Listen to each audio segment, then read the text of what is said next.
Bonjour à tous, bienvenue dans Si on parlait sport. C'est le 8e numéro de cette saison sur TV78 et c'est la dernière émission déjà enregistrée en 2021. Au programme, comme toujours, une dose de bonne humeur, des analyses sportives et surtout des coups de gueule et des débats. Nos chroniqueurs sont avec nous sur ce plateau. Présentation en musique. On commence à ma droite, vous le connaissez tous, il nous vient tout droit des contrées versaillaises. Il est venu avec sa dose de bonne humeur et une volonté de débattre comme d'habitude.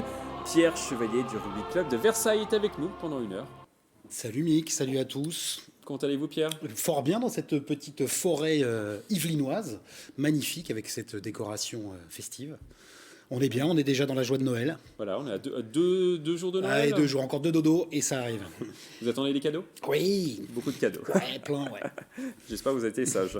On continue notre tour de table musique. C'est sa deuxième apparition dans ce talk qu'il a travaillé à la Fédération française de golf, à la Fédération française de cyclisme. Aujourd'hui, c'est le monsieur Jeux Olympiques à Saint-Quentin-en-Yvelines.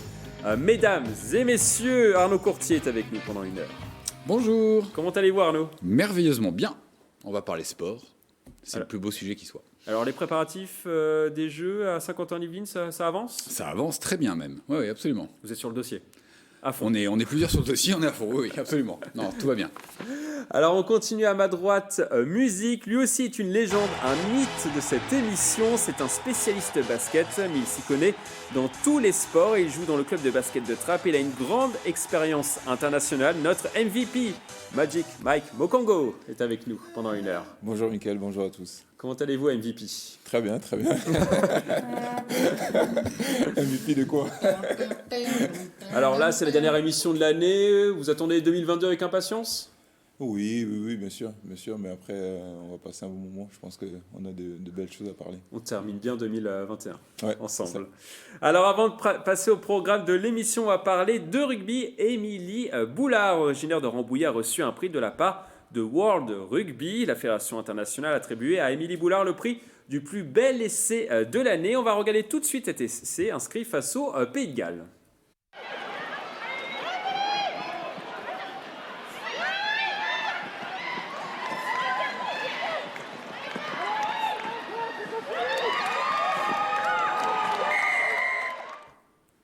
Alors, votre avis, tout simplement, sur cet essai. On va déjà s'adresser aux spécialistes. Pierre Chevalier, vous en avez inscrit beaucoup, des comme ça. Hein. Oui, mais plein, déployés comme ça, surtout avec le numéro 15 dans le dos. Ça, c'est sûr, j'en ai marqué des tonnes. Deux choses là qui me viennent assez vite.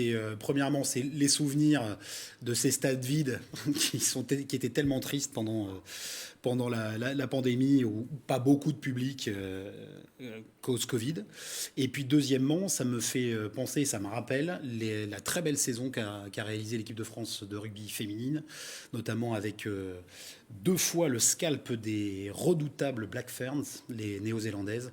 Et donc c'est très bien en plus que cet essai distingué soit marqué collectivement, évidemment, parce que c'est au rugby, ça ne peut être que comme ça. C'est elle qui termine, voilà, mais il y a une action collective. Elle est en bout de ligne, mais il faut être au bon endroit pour le retour intérieur. Et c'est très bien que ça soit marqué par une Yvelinoise d'origine. Et ça signe vraiment bien ce magnifique sport collectif qu'est le rugby.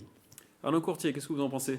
Alors, j'ai pas la même compétence rugbyistique que mon camarade, mais non, bel essai, magnifique. Elle est à la fin, elle est au début aussi, il me semble, en fait. Et puis, c'est construit, et puis une reconnaissance sur une joueuse française. De toute manière, on est preneur, quoi qu'il se passe.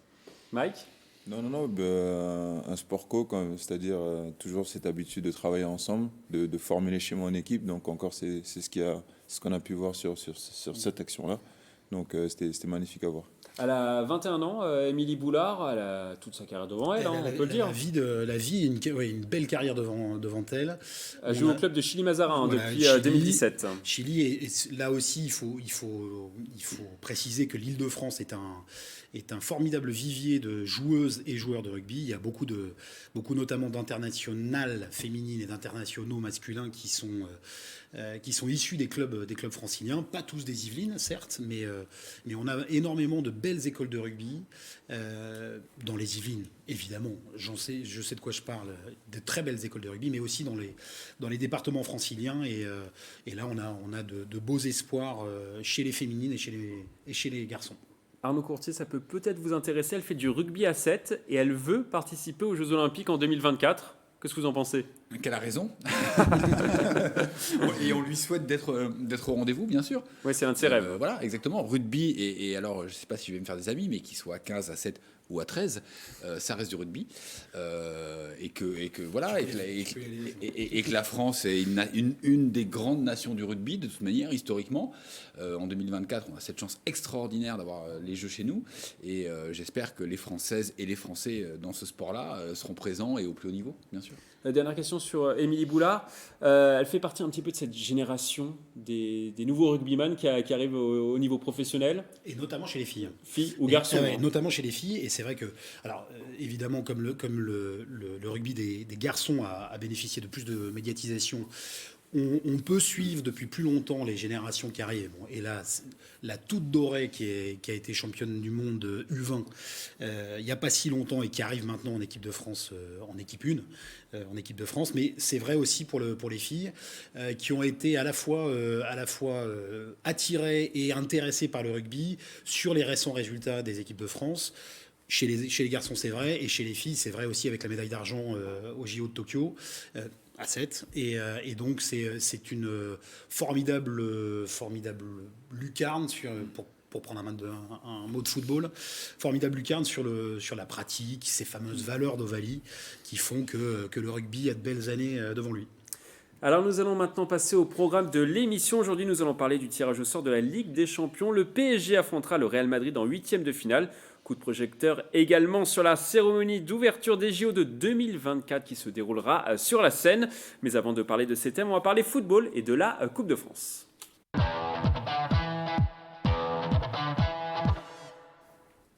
On va donc parler football et de la Coupe de France. Versailles, qui évolue en National 2, s'est qualifié pour les 16e de finale de la Coupe de France ce samedi. Les joueurs de la Cité Royale se sont imposés 1-0 en terre alsacienne face à Sarre-Union. Le but a été inscrit par Djoko Kapit en première période. On regarde cette réaction dans le vestiaire. Oh là là, qu'est-ce qui s'est passé? Oh les a chicotés. Oh les oh là là, qu'est-ce qui s'est passé? Oh les a chicotés. Oh les oh là là, mais qu'est-ce qui s'est passé? Oh les a chicotés. Plus fort. Oh les oh là là, mais qu'est-ce qui s'est passé? Oh les a chicotés. Mike, ça fait plaisir à voir. Ouais, ces images. Bien sûr. On voit encore une fois le sport, ce que ça transmet. Ça a énormément de joie, d'énergie. Et c'était beau à voir. Et puis en plus, on en a parlé la semaine dernière de cette équipe de Versailles qui a bien progressé ces dernières années. Et là, on voit encore qu'ils ont une volonté de pouvoir vraiment faire quelque chose de bon. Mais en tout cas, pour ma part, je les félicite. Et je tiens à dire aussi que, bon, pour l'instant, ils ont joué contre des équipes où ils étaient largement favoris. Oui, là, c'était contre... Ils sont en N2, ils jouaient contre une National 3, un Sarre-Union. Exactement. Donc, pour l'instant, ils font leur petit bonhomme de chemin, mais c'est à suivre. Arnaud, qu'est-ce que vous en pensez de cette qualification en 16e de finale ?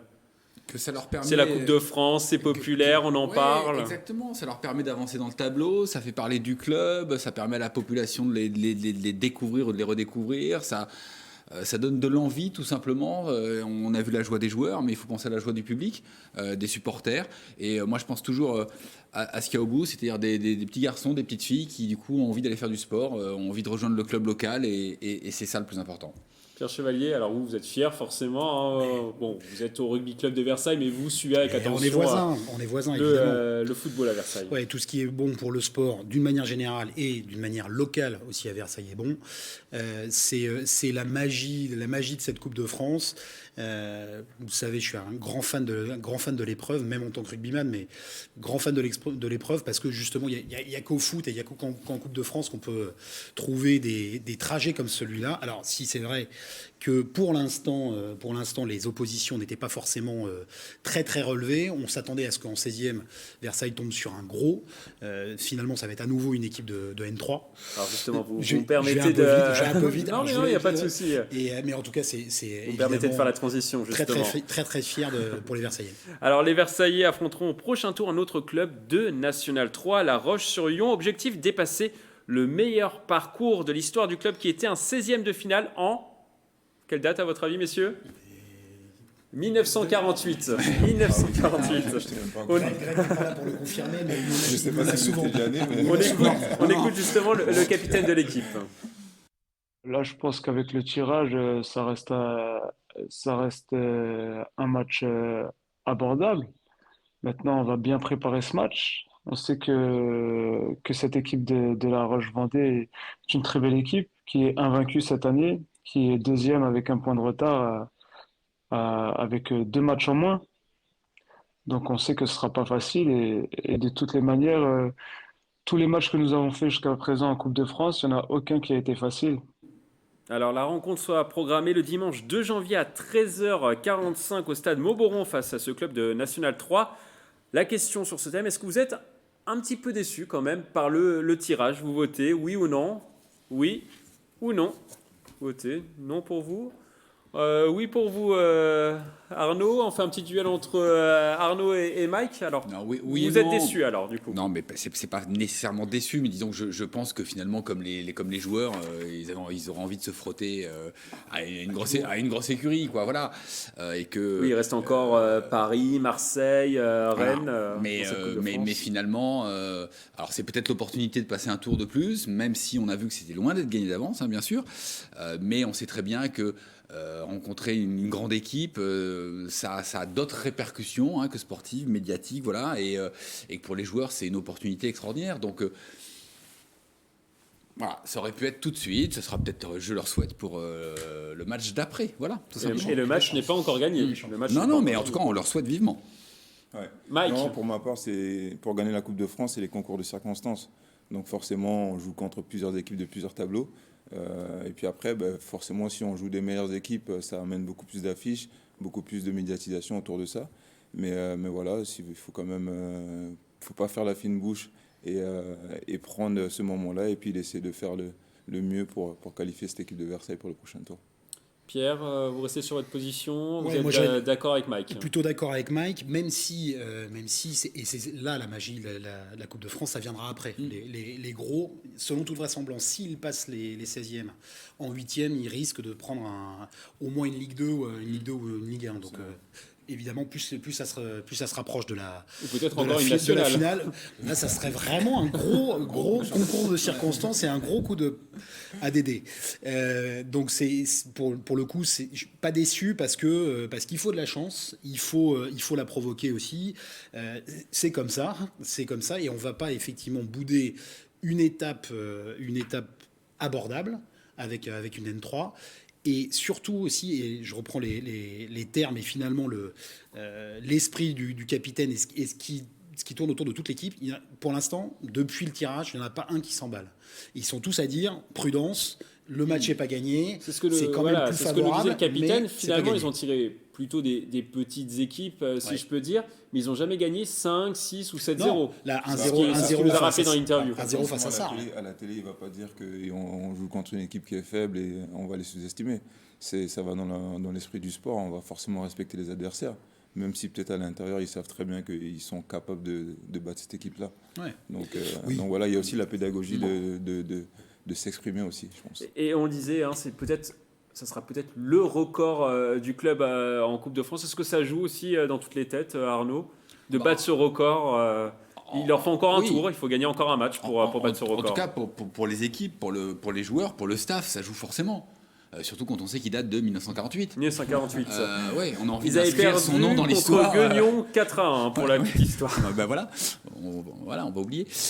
Donc non, bien sûr. Et puis non seulement on a envie qu'ils battent ça, mais qu'ils le battent nettement et qu'ils inscrivent quelque chose de neuf et de haut au palmarès, très clairement, ouais, bien sûr. Et les clubs amateurs, ils doivent batailler quand même depuis très longtemps pour arriver jusqu'à ne serait-ce que 32 et 16e. Les gros L2, Ligue 2, Ligue 1 n'arrivent qu'après. Donc un 8e de finale, c'est déjà un long parcours. C'est déjà un très joli parcours pour un club de National 2. Le match n'est pas gagné, encore une fois, mais on retiendra, en plus du record, je pense que ce qu'ils vont retenir, c'est une très belle aventure en Coupe de France, qui peut peut-être même durer encore 2 tours, soyons fous. Mais c'est en tout cas deux beaux objectifs à aller chercher. Et ça conforte aussi peut-être Versailles dans sa politique du moment. On le sait, ils ont eu beaucoup d'argent qui est arrivé, notamment par un partenaire privé. logiquement, ils devraient monter l'année prochaine en National 1. Cette année, ils sont en 16e de finale, voire plus. Ça les conforte finalement dans leur projet, peut-être, Mike. Oui, je suis tout à fait d'accord. Je suis tout à fait d'accord. On sait que pour construire un club, il faut une bonne structuration à tous les niveaux. Donc, ils sont dans ce chemin-là. Donc, il faut qu'ils continuent à travailler dans ce sens. Et puis, ce qu'on leur souhaite aussi, c'est de jouer des grandes équipes. Pendant ce Tour de France, ça leur permettra aussi d'apprendre des choses, de voir ce qui se fait le mieux.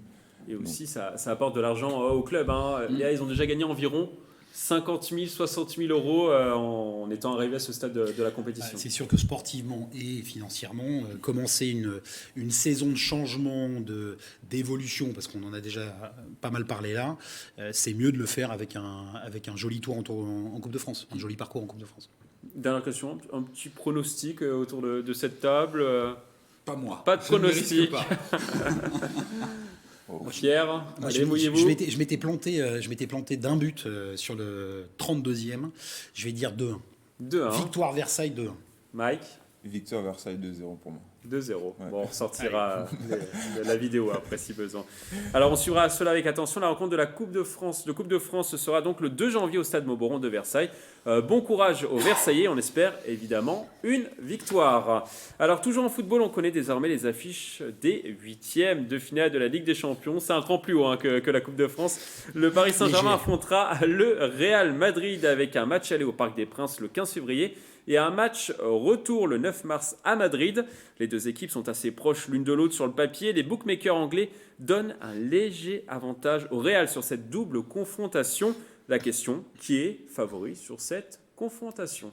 Qui sera qualifié en quart? Vous votez. Le Paris Saint-Germain. Chauvin, pareil. Le Paris Le Saint-Germain Paris pour voir Arnaud Courtier. Saint-Germain. Je suis rassuré de ce que disent les bookmakers anglais, comme ça on pourrait les faire mentir.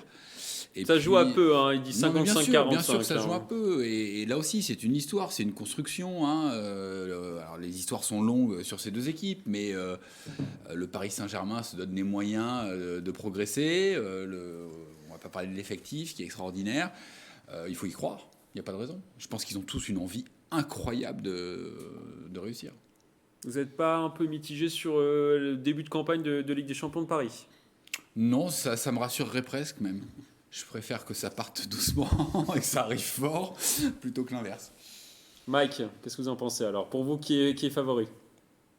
Moi, je suis un peu mitigé pour la simple raison qu'on sait que, en général, les matchs ou les compétitions, ça change beaucoup. En ce moment, si on regarde l'équipe de Paris, on ne peut pas les mettre favoris parce qu'on voit ce qu'ils proposent par rapport à leur jeu. Une équipe qui est divisée en deux, que ce soit les défenseurs, les milieux de terrain et les attaquants. Et ça s'est vu pendant la Ligue des Champions. Et par contre, une équipe de Real de Madrid avec un Benzema qui est vraiment le taulier de cette équipe-là, qui contrôle bien le jeu et une équipe qui est bien construite, qui est équilibrée à tous les niveaux, on a envie de dire que c'est compliqué pour Paris. Mais maintenant, je suis français, je supporte Paris, je suis à Paris, donc voilà, on aimerait que Paris puisse gagner. Mais ils ont du travail à faire pendant la trêve et pendant les 2 mois qui restent. Bilan de Paris dans cette Ligue des Champions, 3 victoires, avec notamment une victoire contre Manchester City, on s'en souvient tous avec ce but de Messi. 2 nuls et une défaite. Qu'est-ce que vous en pensez, Mike? Ça a commencé doucement. Ça commence doucement. Ça commence doucement à l'image de C'est de Paris en Ligue des Champions, hein, c'est sûr. Mais après, ce qui est difficile à voir quand même, c'est qu'il n'y a pas une progression. On voit que Pochettino, il a du mal à installer son système de jeu, parce que c'est quand même un entraîneur qui a l'habitude d'avoir une équipe qui presse, qui joue haut. Et là, avec les caractéristiques des joueurs de Paris, avec un Messi qui, il faut dire la vérité, qui n'a pas l'habitude de presser, c'est pas son style de jeu. L'équipe qui est un peu, j'ai l'impression, un peu handicapée ou mal construite. Et donc, du coup, ça peine un peu. Mais voilà. Après Messi a quand même marqué 5 fois en Ligue des Champions. Un seul but en Ligue 1, mais 5 fois en Ligue des Champions. Oui, bien sûr. Il a été décisif. Mais maintenant, là, on va jouer des matchs qui sont couperés. C'est aussi pour ça qu'il venait à Paris. C'est aussi pour ça. Exactement. Entre autres. Alors Pierre, pour vous? Pour moi, je vais aller un petit peu contre l'esprit chauvin et en disant que par contexte et par compétence, c'est le Real qui a une courte tête de favori. Le Real, juste pour quelques chiffres, 5 victoires pour une seule défaite en Ligue des Champions cette année. Premier de la Liga avec 5 points d'avance sur Séville actuellement. Voilà, plus tout le reste. Et comme disait Mike, il y a une expérience collective qui fait qu'en plus, la plupart des joueurs sont là depuis quelques temps.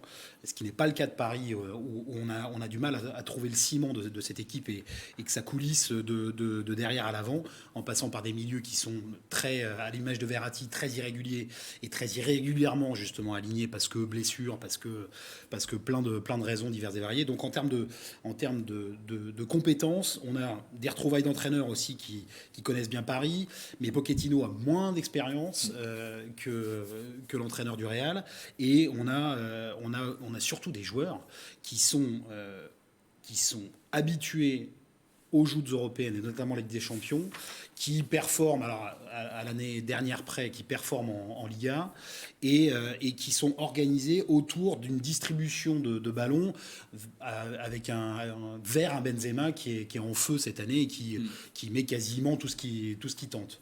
Derrière, on a une équipe de Paris qui peine à trouver justement cette alchimie entre ces différentes stars.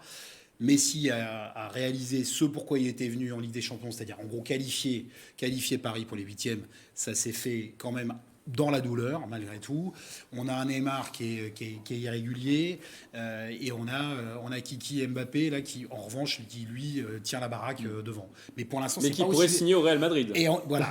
Et là, c'est là où je voulais en venir, c'est cette histoire de contexte qui fait que ça sera particulier. Alors pour Mbappé, ça sera particulier pour les deux équipes parce que ils sont tous au courant et que grosso modo, avant la fin de la saison, on pourrait savoir qu'Mbappé part au Real. Ça va être. Alors, je pense que c'est malgré son jeune âge, c'est déjà un grand champion et un sportif aguerri, vu ce qu'il réalise en ce moment cette saison avec Paris. Malgré tout, ça va quand même être assez particulier à gérer dans la tête sur ces 2 matchs aller-retour. Il y a eu aussi cet imbroglio autour du tirage au sort. Il y a eu un problème dans l'attribution des fameuses boules. Alors le PSG devait affronter Manchester United. Messi devait retrouver Ronaldo. Ça aurait été peut-être un meilleur tirage selon vous, Arnaud ? C'est une question compliquée. Le tirage est ce qu'il est, et c'est comme la décision de l'arbitre. Une fois qu'elle est prise, elle est prise. Donc voilà. C'est comme ça, et c'est le Real, et c'est pas quelqu'un d'autre. Mike ? Moi, je pourrais pas la commenter. Après, ce qui était bizarre, c'est de voir tout ce qui s'est passé. Oui. Et ça, c'est vraiment bizarre. Ça vous choque ou pas ce qui s'est passé sur ce un petit tirage ? peu quand même, parce que ce moment-là, il y a le monde entier qui regarde ce qui se passe. Et ils ont fait quand même quelque chose qui est rarissime quand même. Et ça nous a vraiment choqués. À ce niveau-là, il y a ces différences, ces enjeux-là, c'est complètement. Quand on regarde les images, même ceux qui sont au tirage, ils comprennent pas. Il y a des rires gênés, des sourires un petit peu embarrassés, et puis hop, on arrête tout, on recommence. Et puis il y en a eu plusieurs, des erreurs de fait, de placement de boules comme ça dans les chapeaux. C'est incompréhensible à ce niveau-là. De là à dire que tirer Manchester aurait été meilleur, je suis pas sûr que ça aurait été un meilleur tirage. De toute façon, ça pouvait pas se trouver, mais bon. Pour vous, ça se vaut. Moi, ça se vaut. À partir des 8e de finale en Ligue des Champions, il y a peu de tocards quand même. Bon, on va passer à notre thématique suivante. On souhaite bon courage aux Parisiens pour cette rencontre. On aura sûrement l'occasion d'en reparler sur TV78 d'ici à courant février. On passe maintenant à notre page débat.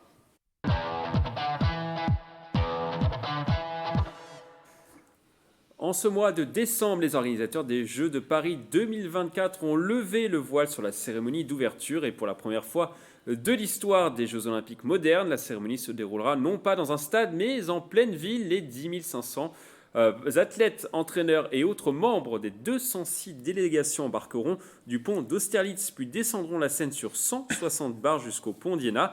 Les concepteurs du spectacle utiliseront les ponts qui enjambent la Seine. Plus de 600 000 spectateurs sont attendus sur les berges de Seine.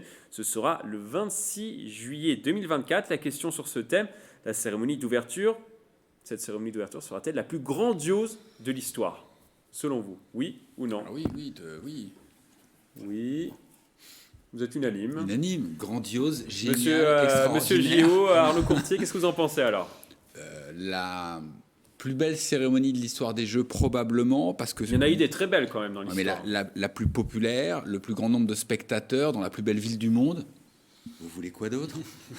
Sur l'axe central de Paris qui est la Seine, qui coupe parfaitement la ville en deux, qui va la cérémonie qui va réunir finalement les deux rives, qui donne l'opportunité à n'importe quel spectateur d'assister à ça. Hein. Normalement, c'est dans un stade, il y a un nombre de places comptées, point final, tout le monde devant sa télé. Là, ça va être extraordinaire. Extraordinaire pour les spectateurs, extraordinaire pour les athlètes aussi, qui vont vivre un moment absolument unique dans une carrière. J'espère que ça donnera des idées à l'avenir aussi pour les futures villes qui accueilleront les Jeux Olympiques. Ça peut créer un précédent selon vous? Ça va forcément créer un précédent parce que il y a toujours un petit challenge, une volonté de faire mieux, de faire différent en tout cas, d'être original. Je vois mal comment au jeu suivant il pourrait faire une cérémonie dans un stade classique finalement. Ça paraît difficile. Alors, il ne faut pas non plus qu'il y ait trop de surenchères, parce qu'après, il y a des problématiques humaines, financières, logistiques, etc. Mais là, Paris se prête merveilleusement à ça. Los Angeles, si on veut comparer, c'est une mégapole, c'est étalé. On ne peut pas faire ça. À Paris, c'est absolument idéal. On n'aurait pas pu faire ça à Londres. La ville ne s'y prêtait pas de la même manière. Paris se prête merveilleusement à ça. Je suis extrêmement reconnaissant aux organisateurs des Jeux de Paris 2024 d'avoir eu cette idée, de se donner les moyens de la mettre en œuvre et d'offrir ce spectacle aux Parisiens, aux Français et au monde entier finalement. Vous avez pu discuter un petit peu avec les personnes qui ont pris cette décision? Non, pas Ou encore, Arnaud Courtier mais j'attends de les voir avec impatience pour leur dire juste bravo, merci. Voilà, vous serez sur tout simplement. une péniche peut-être Je ne sais pas où je serai, mais je serai dans le coin. Vous pouvez compter sur moi. Mike, qu'est-ce que vous en pensez? Alors vous êtes pareil, conquis. Oui, bien sûr. Après, pour pas répéter, mais simplement pour compléter ce que vous avez dit, pour moi, il y a deux choses qui sont importantes. C'est simplement, on voit que le sport évolue avec la société. Et là, il y a une volonté vraiment politique, comme je dis toujours, de l'oligarchie, de vouloir mettre le sport à un niveau différent. Et là, c'est spectaculaire parce que ça avance avec notre époque. Et on le voit dans l'histoire des Olympiques. Hein, à chaque fois, il y a une évolution, il y a des changements qui se font à chaque fois. Et donc là encore, c'est une belle preuve. Et puis après, la deuxième chose, c'est cette volonté de combiner les spectateurs avec les athlètes. Moi, je trouve que c'est spectaculaire. Et qu'est-ce que ça change que ça soit, Pierre, sur la scène et pas dans un stade? Qu'est-ce que ça change concrètement? Je pense qu'on peut insister sur un terme qui est celui de l'ouverture. C'est-à-dire que là, en l'occurrence, on sort d'une enceinte fermée, stade, comptée, limitée en termes de nombre de spectateurs, à une structure complètement ouverte. Et en plus, avec pour ma part, je pense une formidable synthèse de la culture, celle de Paris, Absolument. de l'histoire, 100 ans après les derniers Jeux en France, et de l'esprit populaire, effectivement, d'ouverture complète de ces Jeux qui vont être regardés par des milliards de téléspectateurs et qui, en plus, sur le territoire français, vont permettre à 10 fois plus de spectateurs, quasiment 10 ou 15 fois Ouais, c'est plus ça. de spectateurs vraiment physiques d'assister à... On parle de d'assister- 600 000 spectateurs, Voilà, 600 000, parce que à peu c'est près. à À peu près, parce qu'on compte les tribunes Oui. qui seront installées Il tout y a- le long il y a sur un les 6 doudingue. km. Il y a un doudingue, là, Thierry Reboul, qui est à la tête de ce qui est des événements et de la marque JO et qui a imaginé cette cérémonie. Mais il faut être doudingue justement pour l'imaginer. Mais quel pied! C'est-à-dire que là, en plus, si on essaye de se placer du point de vue des athlètes, on va prolonger le plaisir. C'est-à-dire que d'un petit tour de stade qui doit déjà être magique pour la plupart des athlètes qui ont connu ça, que ce soit au JO d'hiver ou au JO d'été, avec les petits drapeaux et faire coucou à tout le monde en représentant son pays, c'est déjà magique. Mais là dans la plus belle ville du monde, là, soyons chauvins, avec cette ouverture, ce nombre de spectateurs, et pour le coup, un spectacle qui promet d'être absolument grandiose, on est... en fait, le pied intégral, c'est de se dire qu'on va faire partie de tout ça. Chacun à notre niveau, et on va pouvoir prendre part à ça. Et on a plus de chances de le faire sur une cérémonie ouverte avec 600 000 personnes qu'avec 60 000 dans un stade. Ouais. Et apparemment, pour l'instant ce n'est pas encore sûr et certain, mais ça devrait être gratuit également, à part certains emplacements près des ponts notamment, c'est aussi une bonne mesure. On pourra assister à ces 3h30 de spectacle gratuitement Il y aussi. aura toujours quelques emplacements VIP, mais Voilà. oui, mais c'est le but.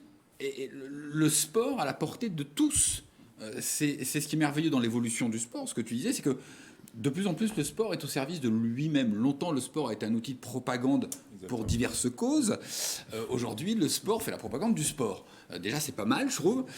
Et puis là, on le met au cœur de la ville. On ne mesure pas, il faudra du temps pour mesurer l'impact qu'aura cette cérémonie dans les années qui vont suivre, en développement économique, en tourisme, pour Paris, pour la France. Enfin, c'est une image, tu l'as dit, des milliards de spectateurs vont voir ça.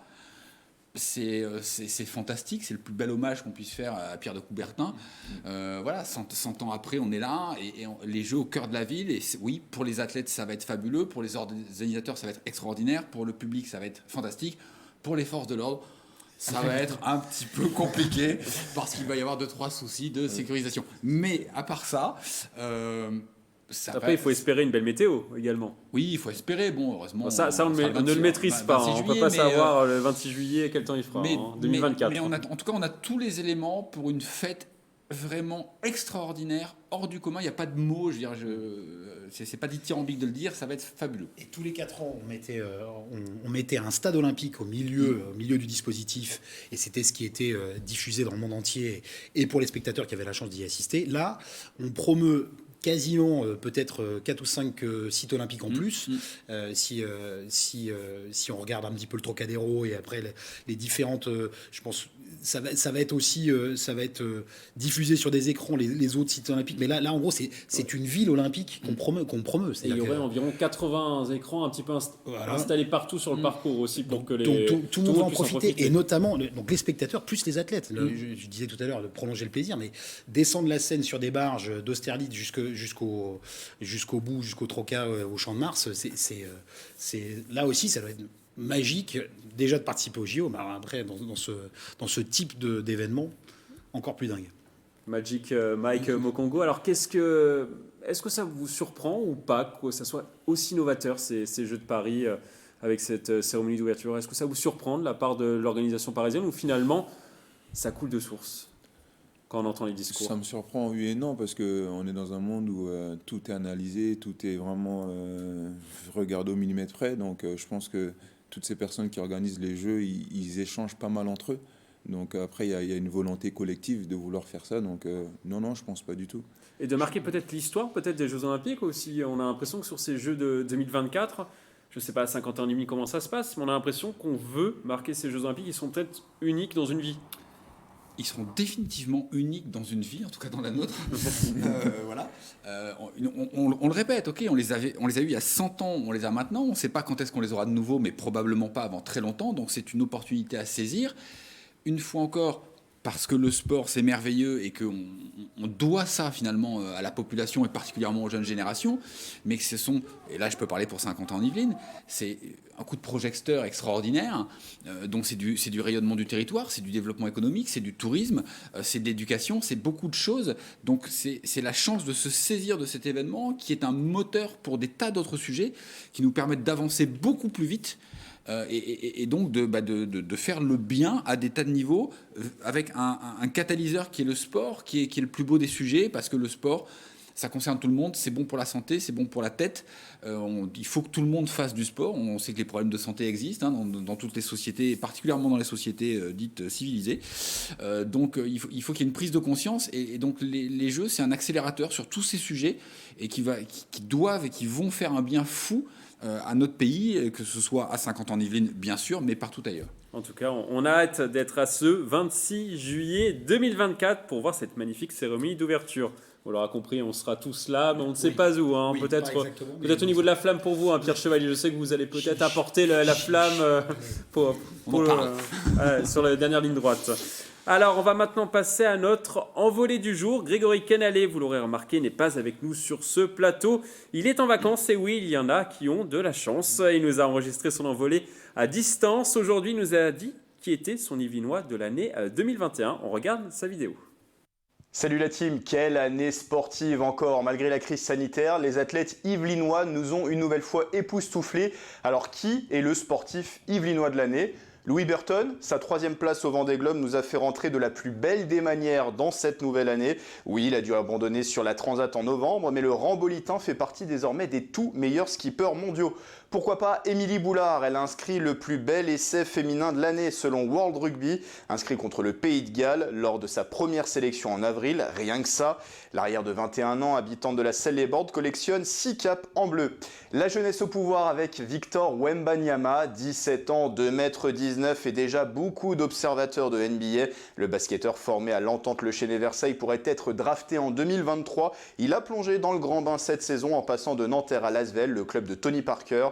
Le joueur est sélectionné pour les All-Star Games de la Betclic Elite. 2021, année olympique, et oui, avec sa coéquipière Laura Tarantola, Claire Beauvais, 23 ans, a décroché l'argent au JO en aviron, première médaille en 40 ans pour son club, l'association sportive mantaise. Je vous propose aussi Maïva Amadouche, elle était candidate pour être notre porte-drapeau aux Jeux de Tokyo. La boxeuse de la team Faroudia n'est pas passée loin non plus de réunir les 2 ceintures mondiales IBF et WBO début novembre. C'est une championne en dehors des rings. La policière est engagée auprès des femmes victimes de violences conjugales. Et Alex Portal, le nageur de Saint-Germain-en-Laye, a apporté haut les couleurs de la France aux Jeux paralympiques. Une médaille d'argent, une médaille de bronze pour ses débuts dans la compétition. À 19 ans, tous les espoirs sont permis pour Paris 2024. Antoine Rosner lui avait très bien démarré 2021. Victoire au Qatar Masters, succès contre l'un des meilleurs au monde, Bryson DeChambeau. En match-play, le pensionnaire du golfe de la Boulie à Versailles a participé à 2 tournois du Grand Chelem avec moins de réussite sur la fin de saison. Mais moi, j'ai fait mon choix. Mon sportif yvelinois de l'année, c'est Arthur Rinderknecht. Une progression fulgurante. Au-delà de la 170e place en janvier, le Saint-Germanois est aujourd'hui le 58e tennisman mondial. Le joueur de 26 ans a remporté le tournoi Challenger d'Istanbul, battu 2 top 20 mondiaux. Cerise sur le gâteau, sa participation à la Coupe Davis avec l'équipe de France, énorme quand on sait qu'il est arrivé tard sur le circuit en 2018. Alors messieurs, d'accord avec moi? Pas du tout. J'ai hâte d'entendre vos avis. Je vous dis à très vite et très bonne fête de fin d'année. Je vous laisse répondre à Grégory. Est-ce que vous êtes d'accord avec lui, Arthur Rinderknecht, numéro 1 yvelinois, sportif yvelinois de l'année 2021? Pierre? Pas complètement. Pas complètement. Pas complètement. Je mets en compétition deux sports individuels, même si Arthur a joué en équipe en Coupe Davis, mais je le mets en compétition avec Antoine Rosner. Dans la difficulté que c'est de percer dans le golf professionnel versus aussi le tennis professionnel. On a 2 sports dans lesquels il est difficile de briller. Alors c'est vrai que la progression d'Arthur Rinderknecht est assez notable, ça pour le coup, et elle est mathématique. Mais je mets, ça c'est le golfeur qui parle, je mets une pièce sur Antoine. Pour ses résultats de début de saison, malheureusement, ça aurait pu ne pas souffrir aucune. Oui, c'est finalement sa fin d'année peut-être qui a fait basculer le choix de Grégory. Voilà, c'est ça. Il n'a pas forcément performé en fin d'année. Et moi, connaissant la difficulté à mon modeste niveau de golf, la difficulté de ce sport, je mets une pièce sur Antoine avec sa victoire en championnat du monde de match-play contre Bryson DeChambeau, et puis sa victoire au Qatar sur le Tour européen. Et il faut se les fader ces tournois-là. Pour gagner et briller, et je suis sûr que la fin de saison, somme toute un peu moins réussie, pour ne pas dire ratée, par rapport à son début, va lui servir à rebondir et à revenir. Mais moi je dis Antoine Rosner. Arnaud Courtier, est-ce que vous êtes d'accord avec Pierre, avec Grégory? Golfeur de cœur. Antoine Rosner. Ouais. Alors d'abord, ce qui est génial, c'est d'avoir le choix entre autant de sportives. Oui, parce que cette année a été une très belle année pour le sport yvelinois. Déjà, il faut le dire, c'est une super belle année. On a des grands talents, ça c'est merveilleux.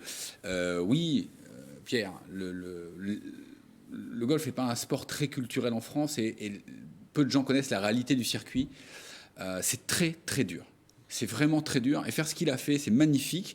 On espère effectivement que cette fin de saison va lui servir, mais c'est tout à fait logique, ça va lui servir pour continuer à avancer, battre Bryson DeChambeau. Voilà, le match était extraordinaire.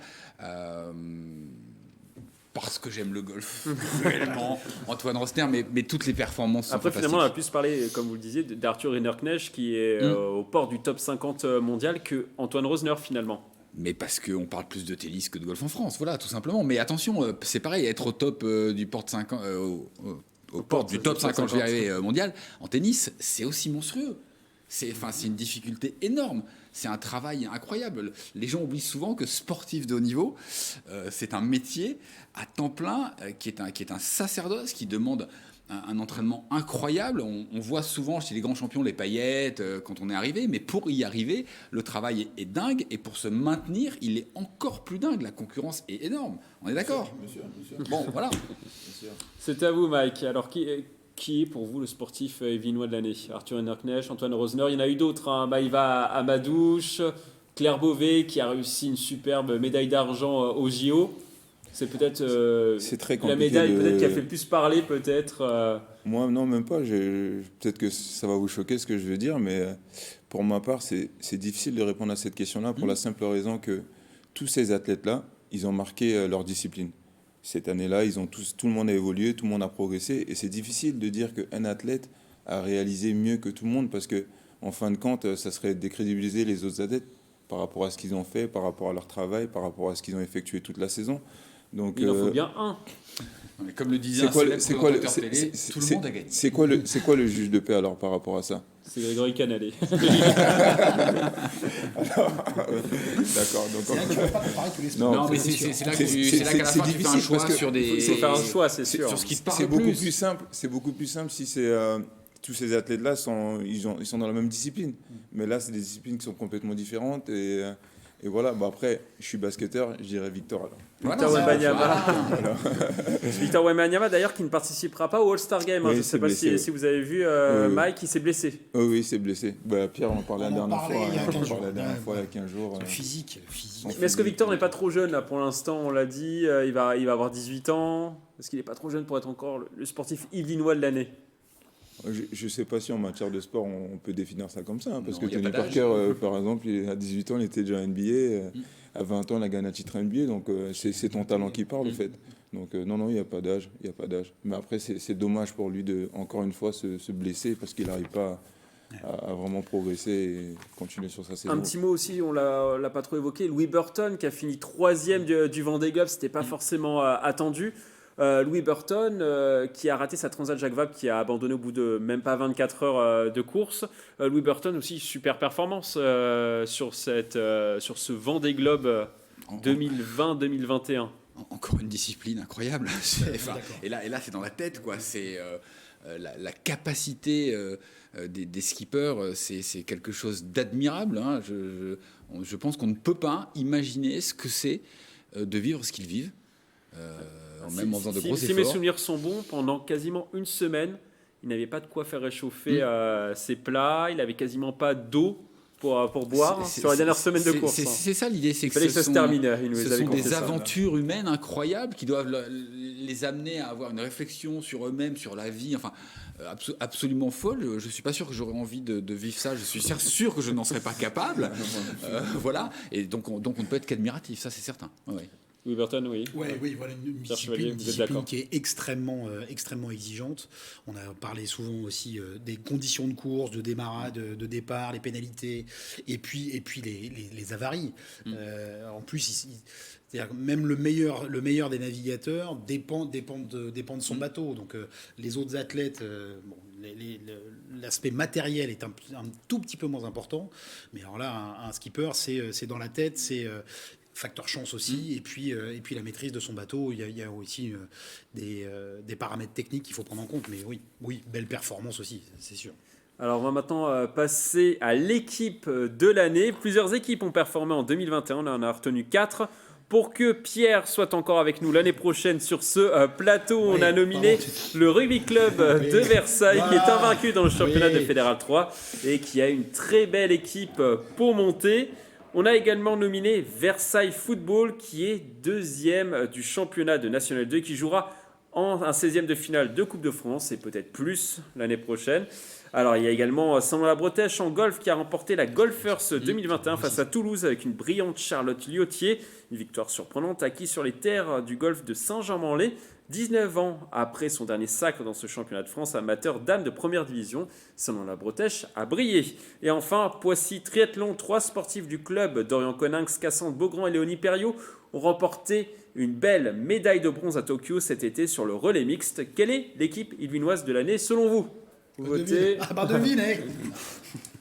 Vous pouvez dire une autre équipe, hein, Pierre. Oui, Personne. C'est vrai qu'il y a dilemme parce que Allez-y. en sortant du chapeau l'équipe féminine de Saint-Lô-la-Bretèche au golf, pour avoir suivi la finale de la Golfers à Saint-Germain contre Toulouse, c'était un très beau match. Alors après, pas forcément besoin d'être ultra connaisseur pour regarder. Alors regarder tout, oui. Mais pour regarder une petite partie, c'était assez spectaculaire. Oui, c'était du match play. Hein. Voilà, et donc le golf par équipe, c'est très spectaculaire, très télégénique aussi. Donc là, c'était sur les réseaux sociaux. Donc, il y avait petit l'émotion dilemme. aussi. Oui. C'est une compétition qui a de la valeur. Ah ouais, qui a vraiment de la valeur historique. Mais bon, passé ce dilemme-là, évidemment, je choisis le cœur et le rugby club Versailles, bien évidemment, pour une fois qu'on en parle en ici. 2022 Qui montera en 2022. Allez, là, on se mouille. Donc, ça fait quand même déjà quelques temps qu'on l'annonce. C'est l'année ou jamais. Pour l'instant, tous les compteurs sont au vert. Tous les voyants sont au vert. S'il n'y a pas de confinement ou autre, normalement, ça devrait aller pour le rugby club de Versailles. Effectivement, ça avait commencé comme ça en 2019 et 2019-2020. Mais voilà, donc on est sur des très très bons rails. Arnaud Courtier. Alors d'abord, juste pour revenir j'imagine rapidement sur le golf. Là, vous êtes partagé. Les choix sont super difficiles. Hein. Mais le golf, ce qui est intéressant, c'est effectivement de voir comment ce sport, par essence individuelle, est magique en équipe. Bon, la Ryder Cup, on est le sommet, mais ouais, c'est vraiment super et ce qui a été, voilà, cette victoire est magnifique.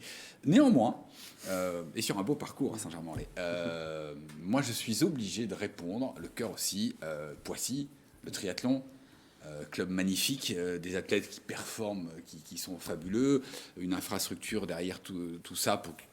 Les performances n'arrivent pas par hasard. Hein. On peut avoir des bons joueurs dans une équipe, des bons athlètes, etc. Le sport d'équipe va même au-delà de l'équipe, celle qu'on voit, même si le sportif individuel n'est jamais seul non plus. Le sport, c'est un esprit d'équipe. Il faut que tout le monde soit là au bon moment, dans la préparation, etc. Chaque personne dans le staff a son rôle. Et si les athlètes performent, c'est parce que tout s'est bien passé. Et le club de triathlon de Poissy, fabuleux, fantastique. Voilà, j'en profite. Qui fait partie des meilleurs clubs de France, hein, on peut le dire. Ah, moi, je dis le meilleur club. Le meilleur club de France. Absolument. Donc Poissy, bien sûr. Mike.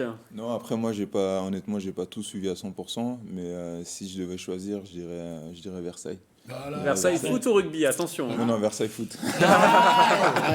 Alors, si besoin était d'avoir quelques arguments supplémentaires, Versailles en rugby, c'est la meilleure équipe de Fédéral 3 au niveau national en termes de nombre d'essais marqués. Donc non seulement ça gagne, mais en plus ça joue au rugby. Pour avoir suivi tous les matchs, je sais que ça envoie du game. 8 matchs, 8 victoires. Et la deuxième équipe au niveau national en Fédéral 3 au niveau des points marqués. Donc derrière les Angles, qui est une équipe du Sud-Ouest. Donc on a rarement atteint ces niveaux historiques de performance avec les seniors à Versailles. J'ajoute aussi que l'équipe 2... Avec un petit peu moins de budget que Versailles Foot. Hein. Je te confirme. Je précise. Je confirme. Et donc l'équipe réserve aussi est première de sa poule également, avec une seule défaite au compteur. Et on a vraiment un groupe senior là qui est hyper attachant, avec un staff qui se démène. On a un beau projet tous ensemble, avec les bénévoles, avec les dirigeants, le staff, tous les encadrants. On a une école de rugby nombreuses, avec près de 260 inscrits à l'école de rugby cette année, après 2 années de Covid. Donc ça pousse derrière et on est très content. Mike, vous êtes convaincu ou pas encore? Bien sûr. Non, je suis convaincu. Pierre, en plus. Rugby et foot sur le même pied d'égalité, on va dire. C'est ça. On va maintenant passer à notre page découverte, la dernière partie de l'émission.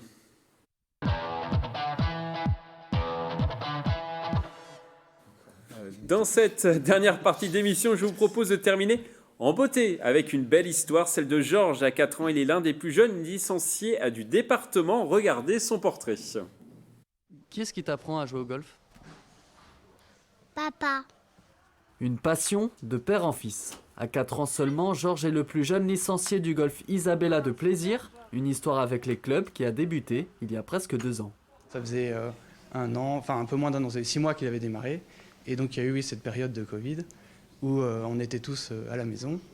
Et là, pendant les après-midi, lorsqu'on était enfermés, j'ai sorti un club et vraiment j'ai remarqué que Georges était très attiré. Il tapait avec moi pratiquement tous les midis des balles pour faire des petites approches. Pour François, son père, Georges a déjà les qualités pour faire de lui un futur bon golfeur, et ce, même en temps de pluie. Je trouve il reste très concentré, parce qu'il apprécie vraiment ça. Son objectif, quand il tape une balle, c'est de nous montrer qu'il a réussi, donc il est très fier lorsqu'il a réussi à taper la balle. Et après, vraiment essayer de la rentrer jusque dans le trou, et il reste très patient. Donc ça, c'est vraiment bien. Et c'est aussi autre chose, c'est que quand il rate un coup, il arrive à se reconcentrer et dire « c'est pas grave, je vais réessayer une deuxième fois ». Tous les dimanches, l'apprenti golfeur vient sur le domaine de Plaisir, soit pour jouer avec sa famille, soit pour renforcer ses bases lors d'un cours de 45 minutes. Georges a été licencié l'année de ses 2 ans, enfin au cours de sa 2e année. Voilà, il a démarré à 2 ans et demi et on a grand plaisir à le compter parmi nos effectifs. C'est effectivement notre plus jeune pousse et ça prouve à tout le monde qu'il n'y a vraiment pas de limite pour commencer le golf. Papa, regarde-moi. Contrairement à d'autres enfants du club, il a moins déjà besoin de ses parents pour aller tout de suite en cours. En fait, il est super motivé, il n'est pas trop timide. Georges a déjà passé son premier drapeau en cours et lorsqu'on lui demande, il se voit poursuivre sa passion pour toute la vie. Alors, qu'est-ce que vous en pensez de ce petit Georges, 4 ans? Arnaud? Respect et admiration. Alors c'est mon plus grand regret, c'est de ne pas avoir découvert le golf à cet âge-là. Peut-être que ça m'aurait donné l'opportunité d'être un meilleur joueur que je ne le suis aujourd'hui. Non, mais c'est super. Alors, golf, en l'occurrence, on aime ça, mais ça n'importe quel sport. Des enfants qui se passionnent pour un sport dès le plus jeune âge, c'est fabuleux parce qu'on sait que ça va les aider à se construire. Ça reste la meilleure école de la vie. Voilà. Et donc, des jeunes golfeurs, c'est super, c'est des futurs champions. Alors, on en a besoin en France. Le papa disait qu'il était concentré. En interview, pas trop, par contre, Pierre Chevalier. C'est parce qu'on lui demande. Tu vois, si on fait un tournage au practice à taper des balles, là, a priori, il est concentré. Effectivement, quand on lui demande de rester figé avec son papa devant la caméra, c'est peut-être plus difficile. Mais c'est une des preuves, si besoin était, au-delà de l'amour que j'ai pour le golf, c'est peut-être le seul sport qui peut se jouer très tôt dans la vie et très tard dans la vie. On peut commencer à 2 ans et demi pour ce petit. Et puis, même s'y mettre tard, ça donne quand même quelques résultats, malgré tout.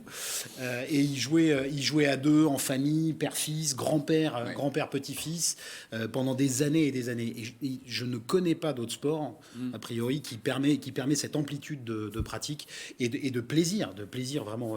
Plaisir comme le golf Isabella de mon copain Hugues, qui a vu naître au golf ce petit Georges. Mais c'est des histoires comme ça, il y en a dans beaucoup d'écoles de golf en France. Et si cette année, le golf a explosé son record en termes de nombre de licences, c'est grâce à ces petits-là, parce qu'il y a 47 000 nouveaux golfeurs. Et parmi eux, je pense qu'il y a des classes d'âge qui sont assez jeunes, parce que justement, ils ont été piqués au vif. Ça a été un des rares sports qu'on pouvait pratiquer pendant les périodes de déconfinement. Donc c'est un sport qui a le vent en poupe là maintenant, et ça donne ce type d'histoire très très attachante, et on en espère des tonnes et des tonnes en plus. 2 ans et demi, on apprend le golf, on peut vraiment l'apprendre? On peut l'apprendre. Là, je pense qu'un garçon comme celui-là, il a un geste naturel qui se met en place. Alors évidemment perfectible à 2 ans et demi, 3 ans, 4 ans. Oui, il peut pas faire encore la Ryder Cup. On va le façonner, mais c'est-à-dire qu'en gros, il a déjà cette notion de frapper de balle et naturelle, de tourner autour de l'axe du corps pour envoyer la balle le plus loin possible. Mais en plus, d'après ce que dit son père, il y prend du plaisir, et il est déjà alors, concentré, peut-être pas tout le temps, mais en tout cas, quand il rate un coup, il s'y remet tout de suite, il se reconcentre. Ça, c'est déjà pas facile à faire. Et c'est le golf, formidable école de la vie pour ça. Alors, Courtier, le geste, il est comment? Le geste, il est bien, mais le geste, on passe notre vie à essayer de le perfectionner, et les pros aussi, Et il se déraille et dans tout tous les aussi- sports. tout aussi souvent. Pour moi, le plus important, c'est que pour lui, c'est normal. Ça lui plaît, il y va, il fait ce qu'il aime. Et l'important, quand un enfant a trouvé le sport qu'il aime, c'est qu'il y va avec plaisir, qu'il partage donc avec plaisir, qu'il rencontre d'autres enfants. Il y a un vecteur de lien social dans le sport qui est capital. Et donc, il faut profiter de ça. Quand votre enfant a trouvé un sport qu'il aime, encouragez-le, soutenez-le, et voilà. Et j'en profite pour rappeler qu'en 2022, comme depuis longtemps à Saint-Quentin, nous referons des journées et des soirées golf expérience sur les parcours du territoire. Oui, il y a beaucoup de jeunes, d'ailleurs, au golf qui viennent, national, à sur ces Isabella, golf au expérience. golf Blue Green de l'île de Loisirs, avec des moments de découverte du golf. Ça a beaucoup de succès, beaucoup de gens Championnat du viennent. monde par équipe amateur. Championnat du monde par équipe Nations, amateur. ouais. On a la National Golf Week en avril au Golf National. Enfin, il y a tout ce qu'il faut pour se mettre au golf à Saint-Quentin, vraiment facilement. Donc, venez Faut pas découvrir hésiter. ce sport, qui est un sport, Pierre l'a dit, qu'on peut pratiquer toute sa vie, et on peut le pratiquer en famille parce qu'on partage, on ne s'affronte pas directement, on se tape pas fort dessus, hein, on est à côté, on marche, on passe un bon moment. Du coup, pour ma retraite, je serai quoi Exactement, on va s'en occuper. J'irai faire du. Mike, du coup, ce petit Georges, du coup, qu'est-ce que ça vous inspire? Non, c'est beau à voir, c'est comme dans tout, ces petits-enfants qui découvrent quelque chose de nouveau. Et puis aussi, c'est fondamental de pratiquer quelque chose dès le bas âge, c'est toujours bien parce qu'on développe pas mal de choses. Donc ouais, c'est bien. Et puis après, on voit qu'il y a une volonté de développer le golf en général en France. Et puis dans la région, on a une belle région pour jouer au golf, donc il faut le faire. Et quand on pense enfant qui a découvert le golf très tôt, très jeune, on pense forcément à Tiger Woods. On va peut-être voir les images. Tiger Woods, tout petit aussi, il avait 2-3 ans, à peu près au même âge. Est-ce que vous pensez que Georges peut suivre sa trajectoire ou c'est trop tôt encore pour le dire? C'est difficile à dire. Ça, Alors, est-ce qu'il peut? Oui, il peut. Est-ce qu'il le fera? Ça, on ne sait pas. Mais il peut, oui. Il y avait cette Tout est relation possible. avec le père, Ouais. le père Woods, qui était déjà bien focus sur la performance. Ça a donné cette carrière monumentale. D'ailleurs, malgré son accident, Tiger est de retour avec son fils. Avec son fils, Avec son impressionnant. fils, là, sur le PNC Championship. Et il a fini deuxième. Et deuxième, voilà. Et il apprend en plus, deuxième quand même. Hein.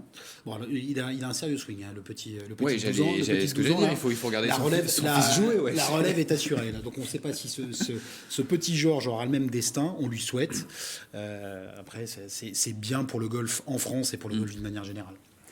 C'est déjà à la fin de cette émission. On va terminer comme d'habitude par une citation. Aujourd'hui, on termine par une citation de la légende de la boxe Mohamed Ali, qui a la même vision du monde à 20 ans qu'à 50 ans, a perdu 30 ans de sa vie. Je vous laisse méditer sur cette phrase. Très belle fête de fin d'année sur TV 78.